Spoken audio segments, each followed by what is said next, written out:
வாழ்க்கையின் மிகப்பெரிய தேடல் வந்து எங்கோ அடர்ந்த காடுகளிலோ இல்ல ஒரு இமயமலை குகைகளிலோ இல்ல. ம். இப்ப பாத்தீங்கன்னா நீங்கள் தினமும் வாழும் உங்க வீட்டு சுவர்களுக்குள் தான் அது இருக்கு. இன்னைக்கு நம்மளோட இந்த ஆழமான அலசல்ல உலகத்தையே அடக்கி ஆளும் ஒரு ஒரு பிரம்மாண்டமான தத்துவத்தை ஒரே ஒரு வரியில பார்க்க போறோம். ஆமா, ரொம்ப முக்கியமான ஒரு வரி அது. கண்டிப்பா. திருக்குறளின் அறத்துப்பாலில் இல்வாழ்க்கை அதிகாரத்துல வர்ற 49வது குறள். அதாவது அறனெனப்பட்டதே இல்வாழ்க்கை, அதும் பிறன் பழிப்பது இல்லாயின் நன்று. ம். ஒரு ஆழமான குரல். இப்போ பொதுவா ஆன்மீகம், அறம் என்றாலே வந்து எல்லாவற்றையும் விட்டுட்டு ஒரு சந்நியாசியாக போறது அப்படின்னு ஒரு பிம்பம் நம்ம மனசுல ஆழமா பதிஞ்சிருக்கு இல்லையா? ஆமா, அதுதான் ஒரு பொதுவான எண்ணம். ஆனா பாத்தீங்கன்னா வள்ளுவர் நேராக அந்த பிம்பத்தை உடைக்கிறார். குடும்ப வாழ்க்கையே தான் உண்மையான அறம் அப்படின்னு சொல்றாரு. இது எப்படி சாத்தியம்? இதை பற்றி தான் இன்னைக்கு நாம ரொம்ப ஆழமா பேச போறோம். கணவனுக்கோ இல்ல குழந்தைகளுக்கோ செய்யற அந்த சின்ன சின்ன விஷயங்கள்ல தான் அந்த அறமே தொடங்குது அப்படின்னு சொல்றாரு. ஒரு நிமிஷம் இருங்க. இப்போ குடும்பத்துக்காக உழைக்கிறது, குழந்தைகளை கவனித்துக் கொள்வது, இதெல்லாம் அறம் அப்படின்னா, அதத்தான் உலகத்துல உள்ள எல்லா உயிரினங்களுமே செய்யுதே. ம். அது ஒரு நல்ல கேள்வி. பாத்தீங்கன்னா, ஒரு பறவை தன் குஞ்சுகளுக்கு இரை தேடி கொண்டு வருது, ஒரு மிருகம் தன் குட்டிகளை காப்பாத்துது, ஒரு மனிதன் தன் குடும்பத்தை காப்பாற்றுவதில் மட்டும் வந்து என்ன அப்படி ஒரு பெரிய அறம் இருந்து விட போகுது? எக்ஸாக்ட்டா. இங்கேதான் வள்ளுவர் அந்த இரண்டாவது வரிய ஒரு பெரிய செக் போல வைக்கிறார். அதாவது, அதுவும் பிறன் பழிப்பது இல்லாயின் நன்று. ஓ, இரண் பழிப்பது இல்லாயின் நன்று. ஆமா, நீ உன் குடும்பத்துக்காக வாழ்றது சரிதான். ஆனா அந்த வாழ்க்கை மற்றவர்கள் பழி சொல்லாதபடி, அதாவது சமூகத்திற்கு எந்த தீங்கும் செய்யாதபடி அமைந்தால் மட்டுமே அது அறம் அப்படின்னு சொல்றாரு. அப்படியென்றால் என் குடும்பத்தின் மகிழ்ச்சிக்காக நான் செய்யற ஒரு செயல் வந்து இன்னொரு குடும்பத்தின் கண்ணீருக்கு காரணமாகிவிடக் கூடாது அப்படின்னு சொல்றீங்களா? 100க்கு 100 உண்மை. இத நீங்க தினமும் பார்க்கிற ஒரு சாதாரண நிஜ வாழ்க்கை உதாரணத்தோட பொருத்தி பாருங்க. ஹம். ஒரு மனிதன் தன் குடும்பத்தோட வசதிக்காக, தன் குழந்தைகளோட எதிர்காலத்துக்காக கடுமையா உழைக்கிறான். இரவு பகலா வியர்வை சிந்துறான். இது அவனோட கடமை. இது அறத்தோட ஒரு பாதிதான். சரி, அப்போ மீதி பாதி. இப்போ தன் குடும்பத்தோட வசதியை இன்னும் பெருக்கணும், அடுத்தவனை விட பெரிய வீடு கட்டணும் அப்படிங்கிறதுக்காக தான் அலுவலகத்துல ஒரு லஞ்சம் வாங்குறான், இல்லனா ஒரு போலி பொருளை சந்தையில விக்கிறான் அப்படின்னு வச்சுப்போம். ஓஹோ. இங்க உடையுது. கண்டிப்பா. தன் குடும்பத்தை நேசிப்பது மட்டும் அறமாகி விடாது, அந்த நேசம் சமூகத்திற்கு எந்த வகையிலும் ஒரு தீங்காக மாறாம பாத்துக்கிறது தான் உண்மையான இல்வாழ்க்கை. இத கேட்கும்போது எனக்கு மனித மனதோட உளவியல் தான் ஞாபகத்துக்கு வருது. ஆமா, அது ரொம்ப முக்கியம். ஏன்னா குடும்பம் அப்படின்னு வரும்போது நம்முடைய சுயநலம், அதாவது ஈகோ வந்து எப்படி வேலை செய்யுது அப்படிங்கறது ரொம்ப ஆச்சரியமா இருக்கு. உண்மைதான். பாத்தீங்கன்னா என் குடும்பம், என் புள்ள அப்படின்னு வரும்போது நம்ம பல நேரங்கள்ல ஒரு கண்மூடித்தனமான நிலைக்கு சென்று விடுறோமே. என் புள்ளக்காக நான் எந்த தவறு வேணாலும் செய்யலாம் அப்படிங்கிற ஒரு மனநிலை எப்படி உருவாகுது? இப்போ அந்த மனநிலை உருவாக காரணமே மனித மனதோட ஒரு விசித்திரமான இயல்புதான். ம். அந்த ஏன் குடும்பம், ஏன் வீடு அப்படிங்கிற பற்று, அதாவது அட்டாச்மெண்ட், சரி. அது தொடக்கத்துல ஒரு அன்பாகத்தான் இருக்கும். சரி. ஆனா நாட்கள் செல்ல செல்ல பாத்தீங்கன்னா அது ஒரு மனிதனுக்கு மிகப்பெரிய பயமாகவோ இல்ல அவனது சுயநலத்தின் நீட்சியாகவோ ஒரு ஈகோ எக்ஸ்டென்ஷனாவும் மாறிடுது. உளவியல் ரீதியா பார்த்தா நாம நம்முடைய ஈகோவை நம்ம குடும்பத்தின் மீது ஏற்றி வச்சிடுறோம். ஈகோவோட நீட்சி அப்படின்னா ஏன் பிள்ளை தோற்றுவிட்டால் சமூகம் என்ன நினைக்கும் அப்படிங்கிற பயம்தான் பல பெற்றோர்களை வந்து தவறான முடிவுகளை எடுக்க தூண்டுகிறது அப்படின்னு சொல்றீங்களா? முற்றிலும் உண்மை. இத புகழ்பெற்ற மனநல மருத்துவர் விக்டர் பிராங்கல் அவங்களோட லோகோ தெரப்பி தத்துவத்தோட ஒப்பிட்டு பார்த்தா இன்னும் தெளிவா புரியும். Victor Frankl, okay.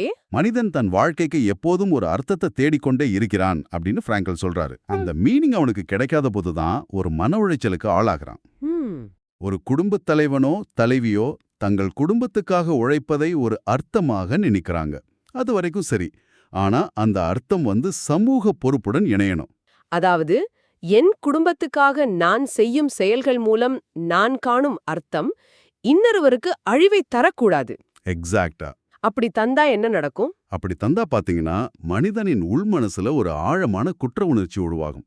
Victor Frankl என்ன சொல்றாருன்னா, மனிதனோட உண்மையான அர்த்தம் அவனுக்குள்ளோ அல்லது அவனது குறுகிய வட்டத்திற்குள்ளோ மட்டும் சுருங்கிவிடக்கூடாது. அது இந்த உலகத்தோடு இசைந்து போகணும். ஆமா, இல்வாழ்க்கை அப்படிங்கிறது வெறுமனே பில்களை கட்டுவதும் குழந்தைகளை பள்ளியில விடுறதும் போன்ற ஒரு கடமை மட்டும் இல்ல.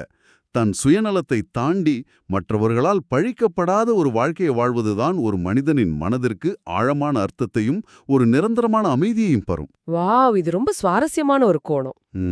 உளவியல்ல இருந்து இப்போ கொஞ்சம் தத்துவ பக்கம் போவோம்.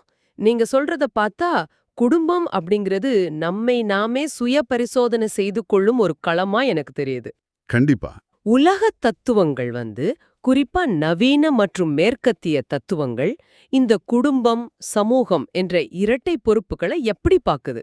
இத ஒரு பரந்த கண்ணோட்டத்துல பாத்தீங்கன்னா, வள்ளுவரோட சிந்தனை உலகத்தின் தலைசிறந்த தத்துவங்களோட எவ்வளவு துல்லியமா கைகோர்க்குது அப்படிங்கிறது புரியும். சரி, உதாரணமா? இப்போ உதாரணமா பாத்தீங்கன்னா, நவீன தத்துவ ஞானியான ஜே. கிருஷ்ணமூர்த்தி அவர்கள் உறவுகளை பற்றி என்ன சொல்றாரு தெரியுமா? என்ன சொல்றாரு? உறவுகள் என்பவை ஒரு கண்ணாடி, அதாவது ரிலேஷன்ஷிப் இஸ் அ மிரர் அப்படின்னு சொல்றாரு. ஓ, கண்ணாடி அப்படின்னா நாம யாரென்ற உண்மைய எந்தவித ஒளிவு மறைவும் இல்லாம நமக்கு காட்டுறது அப்படிங்கிற அர்த்தத்திலையா? ஆமா. கொஞ்சம் யோசித்து பாருங்க. நீங்க அலுவலகத்துல ஒரு மிகப்பெரிய அதிகாரியா இருக்கலாம். உங்க நண்பர்கள் மத்தியில நீங்க மிகவும் அமைதியானவர், முதிர்ச்சியானவர் அப்படின்னு கூட பெயர் வாங்கி இருக்கலாம். அங்க உங்களது அதிகாரம் உங்க குறைகளை மறைச்சிடும். ஆனா வீட்டுக்குள் நுழைந்து உங்க வாழ்க்கை துணையிடமோ இல்ல குழந்தைகளிடமோ பேசும்போது பாத்தீங்கன்னா, ஒரு சின்ன சலசலப்பு வந்தால் போதும், நம்ம உண்மையான முகம் வெளியே வந்துடும். ஆமா, உங்க உண்மையான கோபம், உங்க பொறுமையின்மை எல்லாம் அப்பட்டமா வெளியே வந்துடும். குடும்பம் என்ற கண்ணாடி தான் எந்த பூச்சியும் இல்லாம நம்மளே நமக்கு காட்டுது. உண்மைதான். அந்த குறைகளை திருத்திக் கொண்டு ஒரு சிறந்த மனிதனாக மாறுவதற்கான ஒரு பயிற்சி கூடம் தான் இந்த இல்வாழ்க்கை. அப்படியா? அந்த பயிற்சி கூடத்துல நாம சரியாக தேறினால் சமூகத்திலயும் நாம ஒரு சிறந்த மனிதனாக இருப்போம். சமூகத்துல பழி வராது. எக்ஸாக்டா தீர்க்காரு. அவருக்கு உலகத்தையே ஆளும் மிகப்பெரிய பொறுப்பு இருந்துச்சு. அவர் ஏன் இந்த தனி மனிதர் குடும்ப அறத்தை பற்றி கவலைப்படணும்? அதுதான் பாத்தீங்கன்னா ஸ்டாய்சிசத்தோட மையப்புள்ளி. மார்க்கஸ் அரேலியஸ் ஒரு பேரரசரா இருந்தாலும் ஒரு மனிதன் தன் கடமைகளை சரியாக செய்வதே மிக உயர்ந்த தத்துவம் அப்படின்னு நம்பினாரு. சமூகத்திற்கு எந்த தீங்கும் செய்யாம தன் குடும்பத்தை நேர்மையா வழிநடத்துவதுதான் ஸ்டாய்சிசம் கூறும் மிக உயர்ந்த நற்பண்பு, அதாவது வர்ச்சு.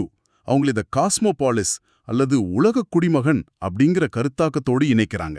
உலக குடிமகன் அப்படின்னா தன் குடும்பத்தை மட்டும் பார்க்காம முழு உலகத்தையும் தன் குடும்பமாக பார்ப்பதா? சரியா சொன்னீங்க. மார்க்கஸ் அரேலியஸ் என்ன சொல்றாருன்னா, நீ உலகத்திற்கு ஏதாவது பெரிய நல்லது செய்ய வேண்டும் என்று ஆகாயத்தை பார்த்துட்டு இருக்க வேண்டாம். உனக்கு முன்னால் இருக்கும் உன் குடும்பத்தை, உன் சுற்றத்தை நேர்மையாக அறத்தோடு வழிநடத்து. அதுவே நீ இந்த உலகத்திற்கு செய்யும் மிகப்பெரிய தொண்டு. ஆமா, அதுதான் வள்ளுவரோட அந்த பிறன் பழிப்பது இல்லாயின் அப்படிங்கிற வரி மார்க்கஸ் அரேலியஸோட இந்த கடமை மற்றும் நற்பண்பு தத்துவத்தை தான் மிக துல்லியமா பிரதிபலிக்குது. ஒரு பேரரசனோட தத்துவமோ ஒரு தமிழ் முனிவரின் தத்துவமோ ஒரே நேர்கோட்ல சந்திப்பது உண்மையிலே சிலிர்ப்பா இருக்கு. கண்டிப்பா. ஆனா எனக்கு இங்க ஒரு ஆழமான கேள்வி எழுகிறது. இத நான் கேட்டே ஆகணும். இவ்ளோ நேரம் நாம கடமை, பொறுப்பு, தத்துவம் அப்படின்னு எல்லாம் பேசணும். ஆனா இதுல ஆன்மீகம் எங்கே வருது? இப்போ ஒரு சன்னியாசி இமயமலைக்கு சென்று எல்லாத்தையும் துறந்து தியானம் செய்றாரு. அது ஆன்மீகம். ஆனா நான் தினமும் டிராஃபிக்ல சண்டை போட்டுட்டு வேலைக்கு செல்வது, சமைப்பது, குழந்தைகளை வளர்ப்பது, இதுல எப்படி ஒரு ஆன்மீக தேடல் இருக்க முடியும்? இது வெறும் ஒரு உலகியல் சார்ந்த விஷயம் தானே? இப்போ நிறைய பேர் இப்படிதான் நினைக்கிறாங்க. ஆனா உங்களை ஆச்சரியப்படுத்தும் ஒரு உண்மையை சொல்றேன். சொல்லுங்க. உண்மையான ஆன்மீகத்தோட உச்சபட்ச ஆழமே பாத்தீங்கன்னா அது குடும்ப வாழ்க்கையில தான் இருக்கு. ஆன்மீகத்தின் மிக முக்கியமான படி என்னன்னு தெரியுமா? அகங்காரத்தை, அதாவது நம்முடைய ஈகோவை அழிப்பதுதான். Ego dissolution. ஆமா. ஒரு மனிதன் காடுகள்ல சென்று தனியாக தியானம் செய்யும்போது அவனது ஈகோ அழிவதை விட குடும்ப வாழ்க்கையில அது மிக வேகமா அழியும். அது எப்படி சாத்தியம்? காட்டில் இருப்பவர் எல்லாவற்றையும் விட்டு விட்டாரே, அவருக்கு எப்படி ஈகோ இருக்கும்? எனக்கு புரியலையே. அதாவது இத ஒரு சின்ன உதாரணத்தோட சொல்றேன். ஒரு கல்லை எடுத்து தனியா ஒரு மலையின் மீது வச்சுட்டா அது பல வருஷங்கள் ஆனாலும் அதே கூர்மையோடு தான் இருக்கும். சரி. ஆனா அதே கல்ல ஒரு நதியோட நீரோட்டத்துல மற்ற கற்களோடு சேர்த்து போட்டுட்டா, ஓ, அவை ஒன்றோடு ஒன்று உரசி கொஞ்சம் கொஞ்சமாக தன் கூர்மையை இழக்கும். ஆமா, அது அழகான வழுவழுப்பான குழாங்கள்லாம் மாறும். காட்டுல தனியா இருக்கும்போது பாத்தீங்கன்னா உங்களுக்கு நீங்களே ராஜா, உங்க இஷ்டப்படி இருக்கலாம். உங்க ஈகோவை உரச உங்களை கேள்வி கேட்க அங்க யாருமே இல்ல. உங்களது அமைதி எங்கே பரிசோதிக்கப்படுவதே இல்ல. அருமையான உதாரணம். அப்படியென்றால் இல்வாழ்க்கை அப்படிங்கிறது அந்த நதியின் நீரோட்டம் அப்படின்னு சொல்றீங்க. கண்டிப்பா. இல்லறத்துல பாருங்க, அதிகாலையில உங்களுக்கு நல்ல தூக்கம் வரும். ஆனா உங்க குழந்தை அழும்போது அந்த தூக்கத்தை தியாகம் செய்துட்டு எழுந்து அதை பராமரிக்கிறீங்க இல்லையா? ஆமா, அது நடக்கும். நமக்கு பிடித்த உணவு இல்லை என்றாலும் மனைவியோ கணவனோ ஆசையாக செய்ததை முகம் சுளிக்காம சாப்பிடுறோம் அல்லவா? உண்மைதான். குடும்பத்துக்காக தன் ஆசைகளை, தன் பிடிவாதங்களை தினந்தோறும் விட்டுக் கொடுப்பது, அதாவது அந்த இன்னர் சரண்டர், அது எவ்வளவு பெரிய ஆன்மீக பயிற்சி தெரியுமா? தன் ஈகோவை தினமும் கொஞ்சம் கொஞ்சமா அழித்து மற்றவர்களுக்காக வாழும் அந்த சரணடைதல் தான் உண்மையான ஆன்மீகம். இத நான் இப்படி யோசிச்சதே இல்ல. ம் அப்படி என்றால் பாத்தீங்கன்னா, ஒரு பொறுப்பான தந்தை அல்லது தாய் தினந்தோறும் செய்யும் ஒவ்வொரு சின்ன சின்ன தியாகமும் அதுவே ஒரு தியானம்தான் அப்படின்னு சொல்றீங்க. சந்தேகமே இல்லாம இல்லறத்துல தூய்மையா, பிறருக்கு தீங்கு நினைக்காம முழுமையான சுய விழிப்புணர்வோடு வாழ்வது ஒரு வகையான தியானமே. அந்த செல்ஃப் அவேர்னஸ். ஆமா, தியானம் அப்படிங்கிறது கண்களை மூடிக்கிட்டு மூச்சை இழுத்து விடுவது மட்டுமல்ல. நீங்க செய்யும் ஒவ்வொரு செயலும், அது குழந்தைக்கு பாடம் சொல்லிக் கொடுப்பதாக இருந்தாலும் சரி, அல்லது குடும்பத்துக்காக பாத்திரங்கள் கழுவதாக இருந்தாலும் சரி, அதுல முழுமையாக இருப்பது. ஆமா, அந்த விழிப்புணர்வுடன் கூடிய இழ்வாழ்க்கை தான் பிரபஞ்சத்துடனான ஒரு நேரடி தொடர்பை உங்களுக்கு ஏற்படுத்தும். குடும்பத்துல நீங்க எந்த பிரதிபலனும் எதிர்பார்க்காம காட்டும் அந்த கலப்படமில்லாத அன்புதான் உங்கள பிரபஞ்ச அன்போடு இணைக்கும் மிகப்பெரிய பாலம். இது உண்மையிலே பலரோட சிந்தனைய மாத்தக்கூடிய ஒரு விஷயம். தத்துவம், ஆன்மீகம், மனவியல் என எல்லாத்தையும் மிக ஆழமா பேசிட்டோம். ம் ஆனா இத கேட்டுக்கொண்டிருக்கும் நேயரான உங்களுக்கு ஒரு கேள்வி எழலாம். நான் தினமும் வேலைப்பழு, டிராஃபிக், இஎம்ஐ என்று ஓடிக்கொண்டிருக்கிறேன். எனக்கு இது எப்படி உதவும்? இத நான் எப்படி அன்றாட வாழ்க்கையில பயன்படுத்துறது அப்படின்னு நீங்க நினைக்கலாம். ஆமா, அது ரொம்ப முக்கியமான பிராக்டிக்கல் கேள்வி. அதனால இதை எப்படி செயல்படுத்துவது என்று உங்களுக்கு ஒரு 3 எளிய வழிகளை பார்ப்போம். நிச்சயமா. முதலாவது வழி முடிவுகள் எடுக்கும்போது நீங்கள் கடைபிடிக்க வேண்டிய ஒரு சின்ன பயிற்சி. என்ன பயிற்சி அது? வாழ்க்கையில எந்த ஒரு பெரிய முடிவை எடுக்கும்போதும், உதாரணமா வேலையில ஒரு ஷார்ட்கட் கிடைக்குது, அல்லது பிசினஸ்ல ஒரு சின்ன ஏமாற்று வேலை செய்தால் பெரிய லாபம் வரும், அந்த லாபத்தை கொண்டு என் குடும்பத்தை வெளிநாட்டுக்கு சுற்றுலா அழைத்து செல்லலாம் அப்படிங்கிற சூழ்நிலை வரும்போது, ஒரு நிமிடம் அமைதியா இருங்க. இதனால் என் குடும்பத்திற்கு இப்போ அதிக பணம் கிடைக்கலாம், ஆனா சமூகத்திற்கு இதனால் பாதிப்பு வருமா? நாளை என் குடும்பத்தின் மீது பழி சேருமா அப்படின்னு சிந்தித்து பாருங்க. வாவ்! அந்த ஒரு நிமிட சிந்தனை வள்ளுவர் சொல்லும் அறத்தின் வழியில உங்களை மிகச்சரியா நடத்தும். மிகச் சிறப்பான வழிகாட்டுதல். இது அந்த பிறன் பழிப்பண்ட இல்லாயின் அப்படின்ற வரியை நேரடியாக செயல்படுத்துவது போல இருக்கு. ஆமா. இப்போ 2வது வழி பாத்தீங்கன்னா வேலை மற்றும் குடும்ப சமநிலை, அதாவது ஒர்க் லைஃப் பேலன்ஸ். இன்று பல வீடுகள்ல நிம்மதியை குலைப்பதே இந்த அலுவலக மன அழுத்தம்தான். உண்மைதான். வேலையின் டென்ஷனை, அங்கே நடந்த விவாதங்களை வீட்ல வாழ்க்கை துணையிடமோ அல்லது குழந்தைகளிடமோ காட்டாமல் இருப்பதே இல்லறத்துல நாம செய்யும் முதல் அறம் அப்படின்னு நான் நினைக்கிறேன். மிகச்சரி. நீங்க ஆபீஸ் லேப்டாப்பை மூடும்போதோ அல்லது அலுவலக வாசலை தாண்டும் போதோ அந்த மன அழுத்தத்தையும் ஈகோவையும் அங்கேயே விட்டுடணும். ஒரு புதிய மனிதனாக. ஆமா, ஒரு புதிய மனிதனாக புன்னகையோடு வீட்டுக்குள் நுழைவதுதான் உண்மையான இல்வாழ்க்கைக்கான முதல் படி. அருமை. சரி, இப்போ 3வது மற்றும் மிக முக்கியமான வழியை பற்றி சொல்லுங்க.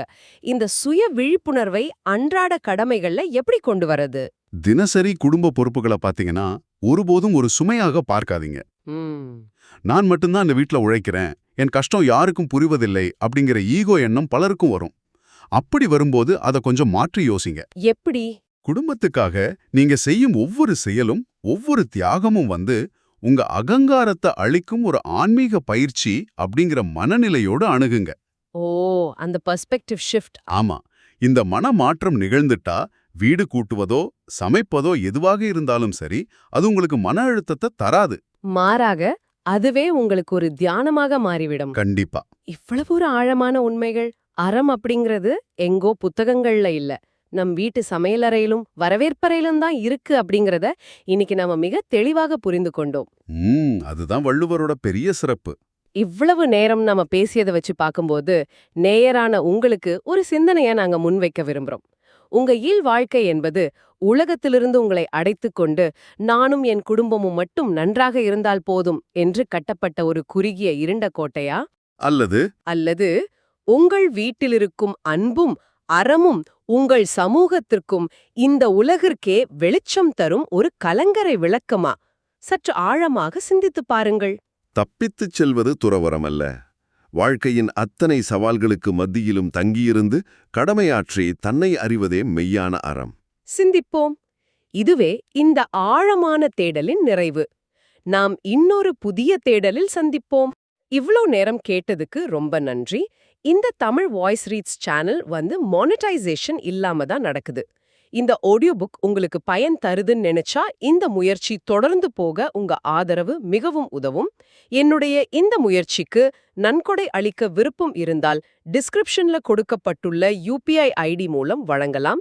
உங்களால் முடிந்த அளவு போதும். சிறிய ஆதரவும் பெரிய உதவிதான். இந்த வீடியோ உங்களுக்கு பயனுள்ளதாக இருந்தால் சப்ஸ்கிரைப் பண்ணுங்க, மற்றவர்களுக்கும் பகிர்ந்து கொள்ளுங்கள். இந்த கருத்துக்கள் அவர்களுக்கும் தேவையாக இருக்கலாம். லைக் பண்ணுங்க, உங்க கருத்துக்களை கமெண்ட்ல பகிருங்கள். மனப்பூர்வமான நன்றி.